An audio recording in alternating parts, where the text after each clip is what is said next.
Your motorcycle doesn't have a parking brake, but you already have a trick for that. Leave it in gear and engine braking holds it on a slope. Simple.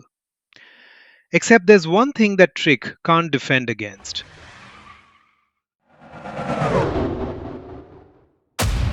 If you're into cheap fixes that actually solve real problems, this channel's for you. Hit subscribe and let's get into it. Leaving it in first gear works. Engine compression stops the wheel from turning, so the bike stays put. But that only holds as long as nobody touches the clutch lever. Pull it in even for a second and the drivetrain disconnects.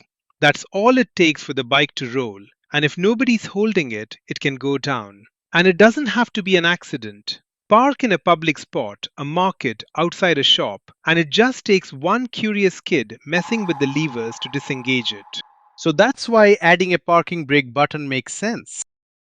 Here's what you get in the box. The lock button itself comes in a few different colors if you want to match your bike. A set of nuts and bolts, and a brass sleeve which comes in two sizes so you can match it to your bike's clutch pivot bolt diameter. This is a mechanical parking brake lock button. No wiring, no electronics, just a spring. Let us now get this installed. First, remove the pivot bolt that holds the brake lever onto the bike. You won't be reusing that bolt and nut. Instead, we'll use the longer bolt that came with the kit, along with the brass sleeve and nut.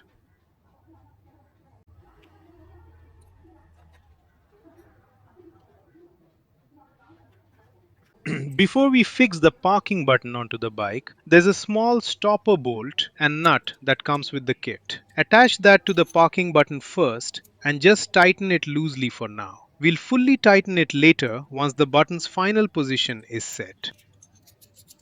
Check which of the two brass sleeves fits your bike and use that one. Insert the brass sleeve into the pivot bolt hole, then align the brake lever back into position, then place the parking brake lock button on top and run the longer bolt through. Don't tighten it fully yet. Now for the setup that actually makes it work. This part matters. Squeeze the lever in to the brake point you want it to lock at. While holding that, rotate the switch body until its lock shaft rests against the lever. Once you have identified the correct position of the parking button so that it can be locked to the lever, now fully tighten the main bolt.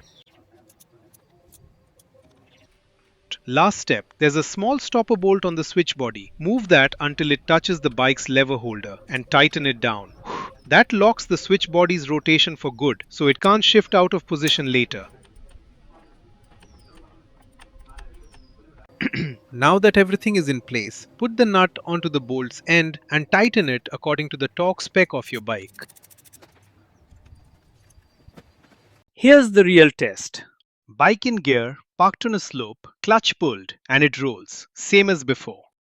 Now, same slope, same gear, but this time the button's locked. Pull the clutch. Nothing moves. That's the difference. And to release it, just squeeze the lever like normal, past the lock point. The spring lets go on its own. Engine braking is still your first line of defense. This isn't a replacement for parking in gear, and it's not a substitute for your kickstand either. Think of it as the backstop, the thing that holds the line if the clutch gets pulled. For a few bucks and a 10-minute install, it closes the one gap that engine braking alone can't cover.